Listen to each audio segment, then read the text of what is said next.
Hello everyone, welcome to my channel. Finally SBI ने अपनी एक नोटिफिकेशन रिलीज कर चुका है 5000 प्लस वैकेंसी एसबीआई क्लर्क की। ठीक है, तो काफी इंपॉर्टेंट वैकेंसी है। जो बच्चे साल भर से वेट कर रहे थे एसबीआई क्लर्क का, उन लोगों के लिए एक अच्छी गोल्डन अपॉर्चुनिटी आ चुकी है कि उन लोगों को 5000 आसपास वैकेंसी देखने को मिली। क्यों गोल्डन अपॉर्चुनिटी है? क्योंकि काफी बच्चे बोल रहे थे कि इस साल वैकेंसी देखने को नहीं मिलेगी क्योंकि कोरोना का इंपैक्ट काफी ज्यादा हो रहा है। तो उसकी वजह से एसबीआई जो है शायद इस साल एसबीआई अपने एसबीआई क्लर्क नोटिफिकेशन रिलीज ना करे। लेकिन मुझे पता था, मैंने आपको पहले भी लेक्चर में बता चुका हूँ कि जून फर्स्ट वीक में एसबीआई क्लर्क अपना पेपर रिलीज करेगा, मतलब पेपर होगा उसका। क्योंकि मुझे पता चल चुका था कि एसबीआई ने जो है जून फर्स्ट वीक में इसको टेंटेटिव डेट रख चुकी थी, इसलिए पहले से मैंने आपको बता चुका था कि पेपर होने वाले, ये तो कंफर्म बात थी। बस नोटिफिकेशन डेट मुझे कंफर्म पता नहीं था, इसलिए मैंने आपको बताया था कि नोटिफिकेशन चाहे कभी भी आए, अब आप अपनी तैयारी अच्छे से रखिए। क्योंकि क्या होता है, एंड ऑफ द टाइम आप लोग क्या टाइम काफी कम रहता है। अभी देखिए 40 डेज बचे खाली एसबीआई क्लर्क प्रीली के लिए। अगर जून फर्स्ट वीक में पेपर रहा तो मई पूरा बचा है और ये 5-6 दिन बचे, तो इस पास 40 डेज के आसपास बचे आप लोग को पेपर के लिए। ठीक है, तो 40 डेज में हमें क्या स्टडी करना, क्या स्टडी नहीं करना, वो लेक्चर लेके आया हूं मैं आज कि हमें क्या पढ़ना है, कौन से टॉपिक पे ज्यादा ध्यान देना है, कौन से टॉपिक पे ध्यान नहीं देना है। 40 डेज स्ट्रेटेजी प्लान में लेके आओ एसबीआई क्लर्क के लिए। ठीक है, तो देखिए एसबीआई क्लर्क में जो प्रीलिम्स और मेंस रहता है, एक प्रीलिम्स रहेगा और दूसरा मेंस रहेगा। प्रीलिम जो रहेगा वो 100 मार्क का रहेगा, है कि नहीं। प्रीलिम जो रहेगा 100 मार्क के लिए रहेगा और 100 क्वेश्चन पूछे जाएंगे। 100 क्वेश्चन कौन से रहेंगे? मैथ, रीजनिंग और इंग्लिश। ये 3 सेक्शन में ही हमारा प्री निकल जाता है। मैथ के 35 क्वेश्चन रहेंगे 35 मार्क्स के, रीजनिंग के 35 क्वेश्चन रहेंगे 35 मार्क्स के, इंग्लिश के 30 क्वेश्चन रहेंगे 30 मार्क्स के, टोटल 100 क्वेश्चन रहेगा 100 मार्क्स का, है कि नहीं। तो देखिए अभी हमें स्ट्रैटेजी कैसे फॉलो करनी ताकि हमारा प्री निकल जाए। इस बार काफी बच्चों का प्री निकलता नहीं, साल 2 साल से प्रैक्टिस कर रहे बच्चे, बस उनका प्री निकल नहीं रहा है। क्यों नहीं निकलता? क्योंकि वो लोग प्रॉपर्ली स्ट्रैटेजी फॉलो नहीं करते। जो मैं उनको बता रहा हूँ आज वो अगर फॉलो कर लेंगे तो उन लोग का इस साल एसबीआई क्लर्क का प्री भी निकल जाएगा और मेंस भी निकल जाएगा, ये गारंटी मेरी। पर जो स्ट्रैटेजी मैं बताऊंगा उसी स्ट्रैटेजी फॉलो करिए। ठीक है, देखिए एसबीआई क्लर्क का जो प्री रहेगा वो 100 मार्क का रहेगा। जून फर्स्ट वीक में पेपर रहेगा, उसमें मैथ 35 क्वेश्चन रहेंगे, रीजनिंग 35, इंग्लिश 35। मैथ के अंदर कौन सी टॉपिक इंपॉर्टेंट है? मैथ में कौन सी टॉपिक इंपॉर्टेंट है? एक तो सिंप्लीफिकेशन इंपॉर्टेंट है क्योंकि प्रीलिम्स की बात कर रहे हैं, अप्रोक्सीमेशन इंपॉर्टेंट है, ओके, क्वाड्रेटिक इक्वेशन इंपॉर्टेंट है, नंबर सीरीज इंपॉर्टेंट है, डीआई इंपॉर्टेंट है एंड मिसलेनियस इंपॉर्टेंट है ना। तो 5 टॉपिक काफी ज्यादा इंपॉर्टेंट है एग्जाम्स के लिए। सबसे अधिक मिसलेनियस तो मैं बोलूँ 10 क्वेश्चन आते हैं, 10 में से 2-3 भी निकाल लो तो भी इनफ है। क्योंकि क्या बता रहा हूँ कि सिंप्लीफिकेशन के 5 क्वेश्चन पूछेंगे, उसमें से आपके 5 में से 5 आने चाहिए। अप्रॉक्स अगर 5 पूछेंगे तो 5 में से 5 आपके आने चाहिए। क्वाड्रेटिक इक्वेशन पूछेंगे तो 5 में से 5 आने चाहिए, और नंबर सीरीज पूछे तो 5 में से 5 आने चाहिए, और डीआई अगर 10 क्वेश्चन पूछे उसमें से 7 से 8 आने चाहिए। 10 में से 1-2 क्वेश्चन रॉन्ग हो सकते हैं लेकिन 7 से 8 क्वेश्चन सही होने चाहिए। तो 5 + 5 + 5 + 5 20, 20 + 8 28, और वो 2, तो 2 + 30, तो 35 में से मुझे कितने मार्क्स आ रहे हैं? मैथ के अंदर 30 मार्क्स आ रहे हैं। रही बात रीजनिंग की, रीजनिंग में कौन से टॉपिक इंपॉर्टेंट है? Puzzle and sitting arrangement, syllogism important है, ठीक है, डिस्टेंट डायरेक्शन इंपॉर्टेंट है, उसके बाद इनइक्वालिटी इंपॉर्टेंट है, चाइनीज कोडिंग डिकोडिंग इंपॉर्टेंट है, ठीक है। जो कुछ इंपॉर्टेंट टॉपिक्स है, पजल और सिटिंग अरेंजमेंट के जो है 15 क्वेश्चन आते हैं, 15 में से 15 आपके आने चाहिए। कितने आने चाहिए? 15 में से 15 आने चाहिए। सिलोगिज्म अगर 5 क्वेश्चन में 4 क्वेश्चन पूछते ज़्यादातर, तो 4 में से एटलीस्ट आपके जो है 2 क्वेश्चन सही होने चाहिए, क्योंकि चारों में चारों सही होना रैंडमली काफ़ी बच्चों का नहीं जमता है। 2-3 क्वेश्चन सही हो जाते हैं, एक आधा क्वेश्चन रॉन्ग होता है सिलोगिज्म में। डिस्टेंट डायरेक्शन में आपके पूरे नंबर आने चाहिए, 3 के 3 नंबर का आता है। इनइक्वालिटी 5 के 5 नंबर आने चाहिए। चाइनीज डिकोडिंग कोडिंग में आपके 4-5 नंबर आने चाहिए। तो ऐसे आपके जो है 30 के आसपास नंबर बनते रीजनिंग के अंदर भी। रही बात इंग्लिश की, इंग्लिश में क्या है? पैरेज, अनसीन पैसेज है, रीअरेंज द सेंटेंस है। ये टॉपिक्स काफी इंपॉर्टेंट है। एरर डिटेक्शंस, ये टॉपिक इंपॉर्टेंट है। लेकिन आप लोग को उसके लिए क्या करना चाहिए? बेसिक आप लोग को इसके अंदर है कि आप लोग डेली न्यूज़पेपर रीडिंग करते आना चाहिए। अगर जितना ज्यादा न्यूज़पेपर रीडिंग करोगे मॉर्निंग में उठ के, अगर मैं आपको पहले भी लेक्चर में बता चुका हूँ कि न्यूज़पेपर रीडिंग काफी ज्यादा इंपॉर्टेंट है बैंकिंग एग्जाम्स के अंदर। बैंकिंग एग्जाम्स में ग्रामर पे ज्यादा फोकस नहीं करता है इंग्लिश, आपको नॉर्मली वो चेक करता है कि इन लोग की इनकी जो वोकेबुलरी है, इनकी बात करने की कैसे बात करेंगे, वो इसी लैंग्वेज में लोग जो है क्वेश्चन पेपर सेट करते हैं। जितना भी हार्ड नहीं पूछता है एसबीआई क्लर्क, ठीक है, जितना आप लोग सोच रहे हो। जैसे पीओ में थोड़ा हार्ड हो सकता है, पीओ काफी एक अच्छी पोस्ट है एज कम्पेयर टू क्लर्क, लेकिन क्लर्क भी अच्छी पोस्ट है, बस क्लर्क का जो लेवल थोड़ा कम रहता है एज कम्पेयर टू पीओ। तो क्लर्क में जो है इंग्लिश इतना हाई नहीं पूछेगा। तो इसमें से इंग्लिश में आपको मैं बोलूँ 10 से 15 मार्क भी लेके आओगे, अभी आप आराम से आते हैं, 10 से 15 मार्क्स आते हैं इंग्लिश के अंदर। आते, इतना ही बोल सकते 10 से 15 आ जाएगी। 30 + 30 60, 60 + 15 75। कट ऑफ 75 से ज़्यादा नहीं जाएगा महाराष्ट्र स्टेट का। अगर मैं बताऊँ मैं महाराष्ट्र स्टेट का हूँ तो मैं महाराष्ट्र का पिछले बार कट ऑफ था 59.25 के आसपास, तो ये बार ज़्यादा कितना जा सकता है 70 या 65। इस बार मैक्स टू मैक्स 67 to 70 के आसपास कट ऑफ रहेगा, क्योंकि वैकेंसी कम दिख रही है ना, तो इस बार कट ऑफ जो रहेगा 67 to 70 के आसपास रहेगा। और आपको मार्क्स कितने 75। सेक्शनल कट ऑफ नहीं है यहाँ, ओवरऑल कट ऑफ है। अब सबसे इंपॉर्टेंट बात, तो काफ़ी ज़्यादा इंपॉर्टेंस है बच्चों के लिए जो बच्चे इंग्लिश में वीक है, मैथ में वीक है, या फिर रीजनिंग में वीक है। तीनों में से कोई 2 सब्जेक्ट एकदम परफेक्ट होने चाहिए आपके, कि उसमें से आउट ऑफ आ जाए आपके, चाहे वो रीजनिंग इंग्लिश हो, मैथ रीजनिंग हो, या फिर रीजनिंग जो भी 3 टॉपिक है, मैथ या फिर इंग्लिश हो, कोई भी 2 टॉपिक एकदम परफेक्ट करो कि हाँ मुझे 70 में से 65 के आसपास मार्क्स आ ही जाए। जैसे मेरा मैथ रीजनिंग परफेक्ट है, मैं दोनों मिला के 60 के आसपास मार्क्स निकाल लूंगा, तो ऑब्वियसली बात है मैं इंग्लिश में 10 से 15 निकाल के मेरा सेक्शन कट ऑफ निकल जाएगा। सपोज अगर मैं दोनों मिला के, अगर मैथ रीजनिंग मैंने आउट ऑफ निकाल लिया, आउट ऑफ भी नहीं बोलूँ 65 निकाल लिया मैंने, और यहाँ इंग्लिश का कट ऑफ रहा, इंग्लिश का अगर सपोज मैं निकालूँ 7 मार्क्स, तो भी मेरा कट ऑफ निकलता है, क्योंकि वहाँ सेक्शन कट ऑफ तो है ही नहीं ना। अभी देखिए 65 + 7 72, तो 7 अगर मेरा कट ऑफ 70 लगा तो 72 मेरे मार्क्स है, तो ऑब्वियसली बात है मेरा कट ऑफ निकल जाएगा। पिछली बार भी जो 59.25 कट ऑफ लगा था, मुझे 63 मार्क्स थे, तो ऑब्वियसली बात है 3-4 नंबर ज़्यादा था। मैं मैथ रीजनिंग में ही 60+ निकाल लिए होगे मुझे पता है, और इंग्लिश में मैंने कम निकाला तो भी मेरा जो है ओवरऑल कट ऑफ निकल जाए। एसबीआई की यही खासियत है कि वो सेक्शनल कट ऑफ नहीं लेता है, ओवरऑल कट ऑफ लेता है। बाकी IPS clerk, IPS PO, IPS जितने पेपर लेता है सबके सब सेक्शन कट ऑफ के हिसाब से लेता है। एसबीआई में ये गोल्डन अपॉर्चुनिटी बच्चों को, जो बच्चे खाली कोई एक सब्जेक्ट वीक भी हो गए तो 2 सब्जेक्ट एकदम स्ट्रॉन्ग करके चाहिए, चाहे वो मैथ रीजनिंग को। 90% बच्चों का जो है रीजनिंग का सबसे ज़्यादा अच्छा रहता है, वो मेरे को कंफर्म पता है। कई बच्चों का मैथ कमजोर है, कई बच्चों का इंग्लिश कमजोर है। मेरा मैथ अच्छा है, इंग्लिश कमजोर है। काफ़ी बच्चों का रीजनिंग इंग्लिश अच्छा होगा, मैथ कमजोर होगा।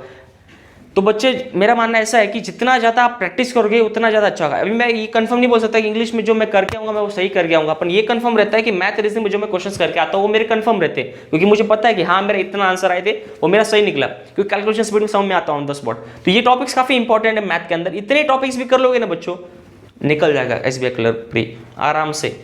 प्लस रीजनिंग में भी इतने टॉपिक्स भी कर लोगे तो प्री आराम से निकलता है। बस स्ट्रैटेजी फॉलो करिए। अभी दिन में हमें करना क्या है मैं आपको बताता हूँ। 40 डेज स्ट्रैटेजी प्लान। अभी देखिए, अभी आज से अब मेरे मानना ऐसा है कि पहले दिन से आप लोग क्या करिए, सिंप्लीफिकेशन जो है, सिंप्लीफिकेशन के टोटल 200 क्वेश्चन सॉल्व करिए।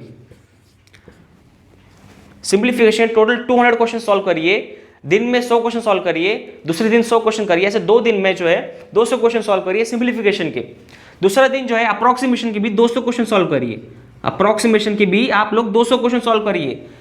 2 दिन लीजिए। दिन में मुझे पता है 200 क्वेश्चन होना थोड़ा सा मुमकिन नहीं होते हैं, मुमकिन मैं कर लेता हूँ, मैं 300-400 क्वेश्चन भी खत्म कर देता हूँ दिन के अंदर। पर मैं क्या बात कर रहा हूँ, जो बच्चे एस्पिरेंट है, जो बच्चे नए तैयारी कर रहे हैं, उन लोगों के लिए बता रहा हूँ। तो ऑब्वियसली बात है, अगर आप सिंप्लीफिकेशन 200 क्वेश्चन भी कंप्लीट कर रहे हो दिन के अंदर या 2 दिन के अंदर भी, तो अगर आप लोग एकदम आराम से करिए, इतना हड़बड़ी करने की गरज नहीं कि हाँ सर ने मुझे बोला 200 क्वेश्चन करना है 2 दिन के अंदर, तो मुझे कैसे भी खत्म करने, नहीं, समझ के करना है कि मुझे क्वेश्चन आने भी चाहिए, कभी मैं सॉल्व करूँ बाद में। प्रैक्टिस करोगे तभी एसबीआई क्लियर निकलेगा, अदरवाइज नहीं निकलेगा। मैं प्रैक्टिस पे ही समझा रहा हूँ आप लोगों को। अप्रोक्सीमेशन की भी 200 क्वेश्चन सॉल्व करिए, 2 दिन लीजिए, आराम से करिए, एकदम फोकस करके करिए, ठीक है। जो मैं टेस्ट सीरीज कर रहा हूँ, 500 क्वेश्चन की सीरीज कर रहा हूँ, वो क्वेश्चंस भी देखिए एक बार, वीडियो में जाइए, वीडियो को जो है स्क्रीनशॉट लीजिए, जो क्वेश्चंस में लिए स्क्रीनशॉट करके वो क्वेश्चन सॉल्व करते बैठिए। आप लोग को जमेगा तो अच्छी बात है, ठीक है, नहीं जमेगा तो मुझे कमेंट बॉक्स में आके बताइए। कॉर्ड इक्वेशन की भी 200 क्वेश्चन करिए। कॉर्ड इक्वेशन की आप लोग 200 क्वेश्चंस करिए। नंबर सीरीज के भी आप लोग 200 क्वेश्चंस करिए।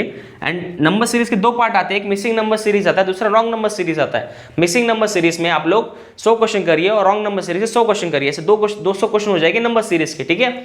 दोनों टॉपिक्स मैंने बेसिक से पढ़ाया, आप लोग को नहीं समझेगा तो वीडियो लेक्चर जाके देखिए। उसके बाद डीआई की जो सेट है, डीआई में जो है टेबुलर डीआई के सॉल्व करिए, tabular DI, bar graph DI, easy question solve करिए, ठीक है। अभी देखिए आप लोग को आर्डर 24/7 प्रोवाइड कर रहा है, प्रैक्टिस बुक प्रोवाइड कर रहा है, एक टेस्ट सीरीज अच्छे खासे प्रोवाइड करता है। डीआई का एक सेट डाउनलोड करिए नेट के अंदर से, 50 डीआई सेट लगाइए, 50 का जो है DI set, 50 DI set, 50 DI set मतलब एक डीआई के अंदर 5 क्वेश्चन रहते हैं, तो 50 × 5 कर लो, जो तो 250 क्वेश्चन आप सॉल्व कर लोगे आराम से। कितने? 250 क्वेश्चन के आप सॉल्व कर लोगे।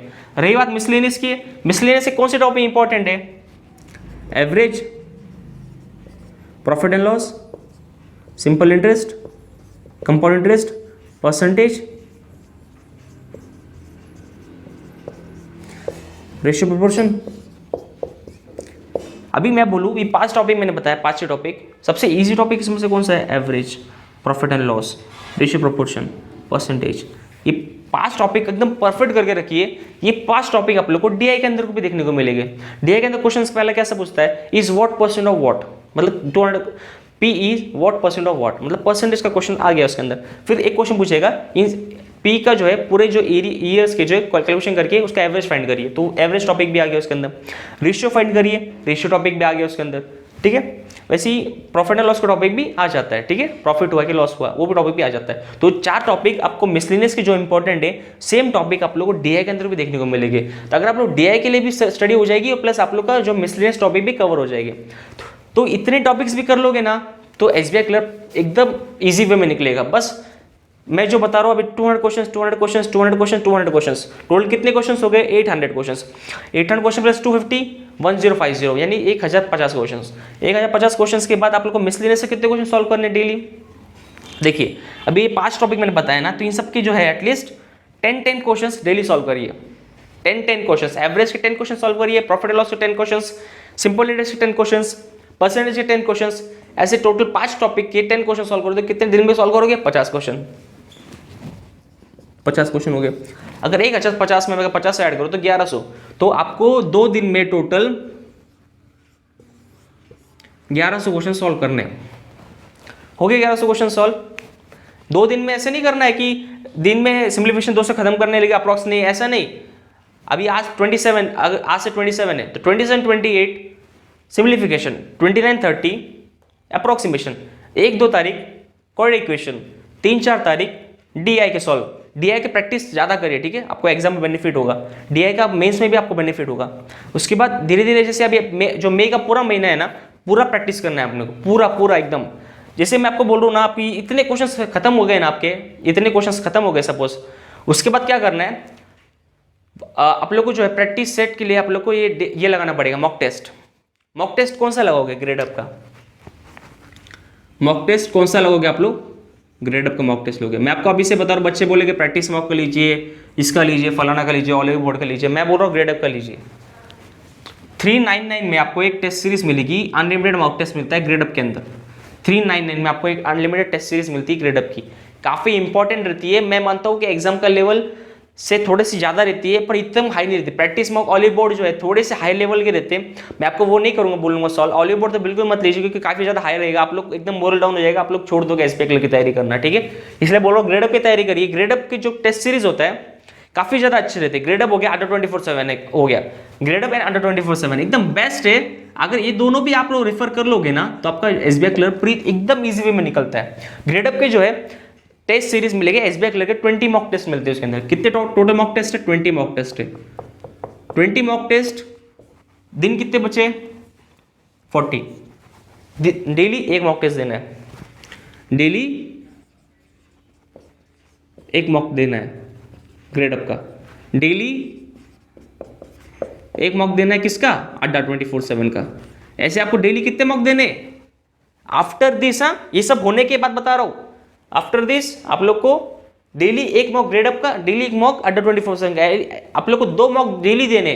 उसके बाद अगर 2 मॉक देने के बाद उसको एनालिसिस करिए कि मेरे मार्क्स कहाँ कम हो रहे हैं, मैं कौन से टॉपिक में लैग कर रहा हूँ, तो उसके प्रैक्टिस ज़्यादा करिए। जैसे अभी आप लोग काफ़ी बच्चे, मुझे ऐसा लगता है कि मिसलेनियस में या फिर डीआई में बच्चे काफ़ी ज़्यादा अटक जाते हैं और सिंपली अप्रोक्स से तैयारी नहीं, तो हम ही अटकेंगे। प्लस कोऑर्डिनेट इक्वेशन में भी अटक सकते हैं। नंबर सीरीज के पैटर्न नहीं समझ में आएगा तो पैटर्न में भी अटक सकते हैं। मैंने इतने पैटर्न करा चुका नंबर सीरीज का कि आप लोग एक बार टेस्ट सीरीज देख लोगे तो आप लोग को बेनिफिट रहेगा। पैटर्न काफ़ी ईजी रहते हैं, बस बच्चे प्रैक्टिस नहीं करते ना, इसलिए बच्चों को हार्ड लगता है। जितना ज़्यादा प्रैक्टिस करोगे उतना आपको बेनिफिट रहेगा। रही बात अभी रीजनिंग की, रीजनिंग में पजल और सेटिंग अरेंजमेंट में आप लोग कितने सेट लगाने हैं?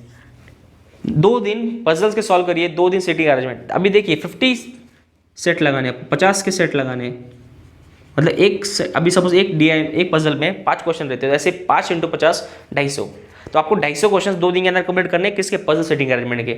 उसके अलावा सिलोगिज्म के आपको 100 क्वेश्चन कंप्लीट करने, डिस्टेंट डायरेक्शन के 100 क्वेश्चन कंप्लीट करने, इनइक्वालिटी के 100 क्वेश्चन कंप्लीट करने, कोडेड चाइनीज डिकोडिंग के 100 क्वेश्चन कंप्लीट करने। तो टोटल कितने हो गए? 400 प्लस 5 650, तो 650 के आसपास आपको 700 क्वेश्चन के आसपास आपको टोटल क्वेश्चन खत्म करने हैं, ठीक है। जैसे ये खत्म होता है ये पूरा मैथ का पूरा सेशन आपका खत्म होता है। वैसे आप रीजनिंग की तरफ चलिए। रीजनिंग के टोटल इतने क्वेश्चन सॉल्व करिए। कितने क्वेश्चन सॉल्व करोगे पजल के आप लोग? 50 सेट लगाइए, 50 सेट का लगाइए। पर पजल में आप लोगों को 5 क्वेश्चन देखने को मिलते हैं, तो आपको ऐसे 5 क्वेश्चन के हिसाब से 250 क्वेश्चन आप सॉल्व करते हैं 2 दिन के अंदर। 2 दिन के अंदर खत्म करना है 50 सेट आपको, ठीक है। उसके बाद सिलोगिज्म के आपको 100 क्वेश्चन सॉल्व करने, सारे पैटर्न चेक करने, उसके अंदर कौन से पैटर्न आते हैं एग्जाम्स के अंदर। उसके बाद डिस्टेंट डायरेक्शन की जो मैंने एक बार 2-3 क्वेश्चन करा है वो प्रॉपर्ली एक बार देख लीजिए, ईजी है, पर आप लोग को प्रैक्टिस करना है। रही बात इनइक्वालिटी की, वो भी 100 क्वेश्चन सॉल्व करने हैं। प्लस चाइनीज कोडिंग डिकोडिंग के भी हम लोग को 100 क्वेश्चन सॉल्व करना है। टोटल हमें 700 क्वेश्चन सॉल्व करना है रीजनिंग के अंदर। तो 700 क्वेश्चन इसके करने हैं, 1100 क्वेश्चन उसके करने हैं। टोटल 1800 क्वेश्चन खत्म होने के बाद, टोटल 1800 क्वेश्चन खत्म होने के बाद हमें क्या स्टार्ट करना है? मॉक टेस्ट स्टार्ट करना है। 1800 क्वेश्चन खत्म करो।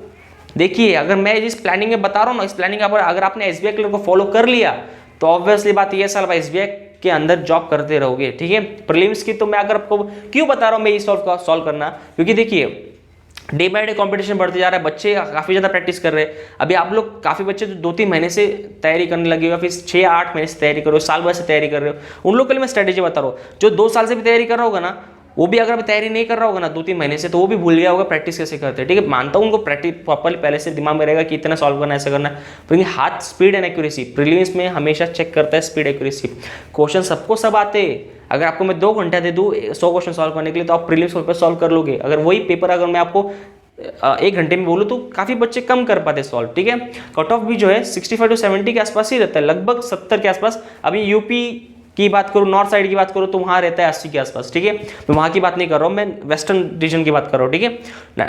अगर नॉर्थ की बात करूँगा तो ऑब्वियसली बात 80 के आसपास कट ऑफ रहेगा, तो उसके लिए थोड़ी प्रैक्टिस है। 1800 क्वेश्चन बोल रहा हूँ, वहाँ आपको 3000 क्वेश्चन करने पड़ेंगे। प्रैक्टिस जितना, अगर देखिए मैं आपको 1800 क्वेश्चन बोल रहा हूँ, इतना तो करना ही है।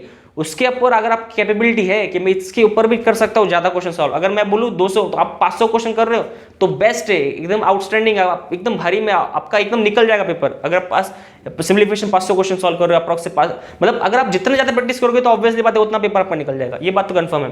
तो टोटल 1800 क्वेश्चन कंप्लीट होने के बाद आपको मॉक टेस्ट सॉल्व करने, डेली एक मॉक देना है अपने को। कौन सा ग्रेड अप का? डेली मॉक देना है आपको, 24/7 का। दोनों मॉक देने के बाद हमें उसको एनालाइज करना है कि कौन सा क्वेश्चन में डिफिकल्टी हो रही है, कौन सा क्वेश्चन में डिफिकल्टी नहीं हो रही, उसको एनालाइज करिए। कुछ डाउट हो तो मुझे कमेंट बॉक्स में आके बताइए, सर मुझे नहीं समझ में आ रहा है, मैं आपको और एक बार अच्छी तरह से समझा दूंगा, ठीक है। बात रही अभी मेंस की, मेंस में हमें क्या स्ट्रेटेजी फॉलो करनी है, ठीक है।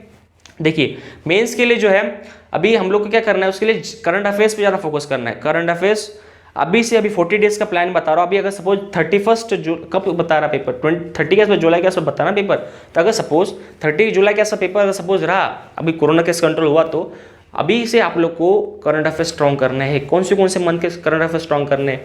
जनवरी, फरवरी और मार्च, 3 महीने करंट अफेयर एकदम अच्छी तरह से रट लो। अफेयर्स क्लाउड के पीडीएफ डाउनलोड करके जनवरी, फरवरी, मार्च, अप्रैल 4 महीने के एकदम करंट अफेयर खत्म कर डालो। जैन से स्टार्ट करो, दिसंबर से मत करना, ठीक है। जनवरी, फरवरी, मार्च एंड अप्रैल, ठीक है। जून रह सकता है, अप्रैल में जून हो सकता है, ठीक है। लेकिन मैं आपको पहले 4 महीने के क्यों करने बोल रहा हूँ कि अभी आपको प्रॉपर्ली ध्यान दीजिए। अभी पर मंथ के हिसाब से टोटल 300-350 क्वेश्चन अपने देखने को मिलते हैं, है ना। हर महीने के 300-350 क्वेश्चन देखने को मिलते हैं करंट अफेयर्स के। एकदम रट डालो, एकदम प्रॉपर्ली, एकदम अच्छे से कर डालो कि हम लोग को एक भी क्वेश्चन ना एग्जाम में छूटे ना। फिर टोटल 190 क्वेश्चन रहेंगे सपोज अगर मेंस के अंदर, तो उसमें से 50 क्वेश्चन जो रहते हैं करंट अफेयर्स के रहते हैं। 50 में से हमारी ऐसी तैयारी होनी चाहिए कि हमें 40 क्वेश्चन मिल जाए। मेंस का कट ऑफ रहता है 85 to 90 के आसपास। अगर हमें 40 क्वेश्चंस के आसपास हमें अगर मेंस मिल जाए इसके अंदर, करंट अफेयर्स के अंदर, तो बच्चा क्या, मैथ, रीजनिंग और इंग्लिश। मैथ में हमें 10 से 15 लेके आने, क्योंकि मैथ का पेपर बहुत टफ रहता है। मैथ में सॉल्विंग करना मतलब टाइम कंज्यूमिंग चले जाता है और बच्चों को सॉल्व होता भी नहीं, काफ़ी हार्ड रहता है। तो मैं बता रहा हूँ सिम्प्लीफिकेशन रहा, सपोज अप्रॉक्सीमेशन रहा, हार्ड लेवल के रहते हैं, वो भी 5 क्वेश्चन रह सकते हैं, एक अंदर नंबर सीरीज रह सकती है, या फिर वो रह सकता है। फिर DI 15 से 20 क्वेश्चन रहते हैं, तो उसमें से 1-2 DI बैठ जाता है बच्चों का, तो 5-5-10 बोल रहा हूँ, और 2-3 मिसलेनियस, ऐसे 15 से 20 क्वेश्चन मैं आपको सॉल्व करने बोल रहा हूँ, ठीक है। रही बात किसकी, रीजनिंग की, रीजनिंग के 25 से 30 क्वेश्चन सॉल्व होते ही है। 50, अगर मैं 40 + 25 बोले 65 + 15 80 है कि नहीं, तो 80 + 5-6 क्वेश्चन अगर आप लोग इंग्लिश के भी सॉल्व करोगे तो भी आपका 85 के आसपास स्कोर रहता है। पिछले बार कट ऑफ था 80 के आसपास, इस बार अगर मैं आपको बोलूँ 90 भी निकालोगे तो आपका इस बार कट ऑफ निकल जाएगा, क्योंकि वैकेंसी कम है। तो 90 कट ऑफ मैं क्यों बोल रहा हूँ, क्योंकि 3000 का वैकेंसी कम दिखा रहा है, इसलिए 90 कट ऑफ रह सकता है। आप लोग तैयारी करिए कि मुझे 100 आ जाए मेंस के अंदर। मुझे अगर 100 मार्क्स आ गए 200 में से, तो आपका जो है कट ऑफ एकदम ईजी वे में निकलता है। पिछले बार 80 कट ऑफ था, इस बार जा जाके 91 92 रहेगा, 93 रह सकता है, पर 100 से तो क्रॉस बिल्कुल नहीं होगा, तो 100 के अंदर ही रहेगा। तो 95 93 भी रहे ना आपके मार्क्स तो भी आप कट ऑफ निकाल लोगे। मैं आपको मेंस की अभी थोड़ा तैयारी कम करने आपको बताऊंगा नहीं कि मेंस की तैयारी कैसे करें, पहले प्रीलिम्स प्रॉपरली फोकस करिए, क्योंकि काफी बच्चों का 90% बच्चों का प्रीलिम्स से निकलता नहीं, तो मेंस कैसे स्ट्रैटेजी करेंगे, ठीक है। तो पहले इतने सॉल्व कर लीजिए, इतना सॉल्व होते ही मैं आप लोगों को अगली स्ट्रेटेजी किसकी बताऊंगा, मेंस की स्ट्रेटेजी बताऊंगा, ठीक है। पहले प्रीलिम्स प्रॉपर्ली स्ट्रेटेजी प्लान कर लीजिए, जो बेसिक क्वेश्चन, देखिए काफी बच्चे नए तैयारी कर रहे हैं एसबीआई क्लियर की, तो उन लोग को पहले प्रीलिम्स का तो नॉलेज होना चाहिए, ठीक है। मेंस का मैं आपको बाद में बताऊंगा, प्रॉपर्ली ब्रीफली बताऊंगा, ठीक है। पहले लेकिन अभी से आप लोग जो बच्चे प्रीलिम्स की भी तैयारी करो ना, डेली 1-2 घंटा जो है करंट अफेयर्स पे फोकस करिए। करंट अफेयर्स एक काफी इंपॉर्टेंट है, जितना ज्यादा करंट अफेयर्स करोगे उतना आप लोग के बेनिफिट है। 4 महीने करंट अफेयर अभी रट डालो, एकदम खत्म कर डालो करंट अफेयर्स को, जनवरी फरवरी मार्च अप्रैल को एकदम अच्छी तरह से खत्म कर दो, ताकि आपको एग्जाम के अंदर कोई भी डिफिकल्टी ना हो। बाकी जो है मेंस का मैं आपको बाद में बताऊंगा, मैथ रीजनिंग में कौन से टॉपिक ज्यादा इंपॉर्टेंट है, ठीक है। बाकी अच्छे से तैयारी करिए, फोकस करिए। मैंने 40 डेज का स्ट्रेटेजी प्लान बता दिया आपको, डेली क्या करना है। 27-28 को पहले टॉपिक क्या लेना है, सिंप्लीफिकेशन, 200 क्वेश्चन खत्म करिए। उसके बाद अगले 2 दिन अप्रोक्सीमेशन, उसके अगले 2 दिन कोऑर्डिनेट इक्वेशन, उसके अगले 2 दिन नंबर सीरीज, फिर डीआई के 50 सेट सॉल्व करिए, मिसलेनियस के क्वेश्चन सॉल्व करिए। कितने बोला मैंने आपको, 50 क्वेश्चन, एटलीस्ट 10-10 क्वेश्चन तो भी सॉल्व करिए डेली। देखिए जितना सॉल्व करेगा उतना आप लोग के बेनिफिट है, मेरा कुछ जाएगा नहीं, आप लोग को जाएगा। अगर आप लोग प्रैक्टिस नहीं करोगे जो मैं बोलूंगा, तो ऑब्वियसली वो सिलेक्शन होगा नहीं, फिर आप लोग अगले साल का वेट करोगे, अगले साल करते करते एज बार हो जाओगे और फिर कहीं की नहीं रहोगे, ठीक है। फिर प्राइवेट बैंक ज्वाइन करना पड़ेगा, फिर ऑब्वियसली बात है, फिर घर वालों की जो उम्मीद है आप पे वो खत्म हो जाएगी। इसलिए मैं आपको बता रहा हूँ कि अच्छे से फोकस करिए, स्टडी पे ध्यान रखिए, ठीक है। घर वालों को आप पे काफी ज्यादा उम्मीद है, इसलिए आपको बता रहा हूँ कि अच्छे से तैयारी करिए, खाली फोकस टाइम वेस्ट मत करिए, ठीक है। तो आज के लिए इतना ही काफी है। Thank you for watching my channel, thank you.